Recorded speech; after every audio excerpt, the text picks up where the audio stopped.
আমার মতে কোচিংয়ের বই পড়া উচিত না, কারণ কোচিংয়ের বইয়ে অনেক কিছু স্কিপ করা থাকে। বোর্ড পরীক্ষায় কিন্তু সব কিছু একেবারে টাইপ ভিত্তিক আইসা পড়বে এরকম না, অনেক কিছু এরকম থাকে যেগুলো আগে যদি তুমি দেখে না যাও তাহলে কিন্তু পারবা না।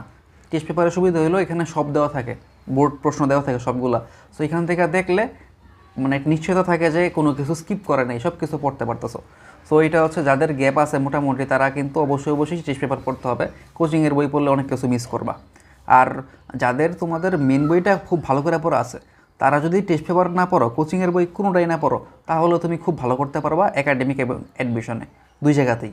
ঠিক আছে, তো এটা মেন বই পড়ার একটা লেভারেজ। তো সবাই মেন বই পড়বা যাদের মেন বইটা পড়া নাই। আর ওই যে বললাম টপিকগুলা, সব টপিক কেন পড়তে হবে, কারণ যখন তোমরা ইঞ্জিনিয়ারিং প্রস্তুতি নেবা তখন কিন্তু তোমাদের মার্ক লাগবে 90+। তো ওই কোচিংয়ের বই পড়া তুমি যদি ধরো 80 পাইলা, 80 পাইলে জিপিএ 5 পাইলা, লাভ নাই তো, তোমার মার্ক লাগবে 90+, কারণ নাহলে তুমি অ্যাপ্লাই করতে পারবে না বুয়েটে বা অন্যান্য ইঞ্জিনিয়ারিং ইউনিভার্সিটিতে। তো এই কারণে মার্কটা খুবই গুরুত্বপূর্ণ এবং এটা খুবই সেন্সিটিভ একটা বিষয়। তো যেখানে কোনো কিছু স্কিপ করছে এগুলো পড়বা না, সব পড়বা, যত পারো তত পড়বা।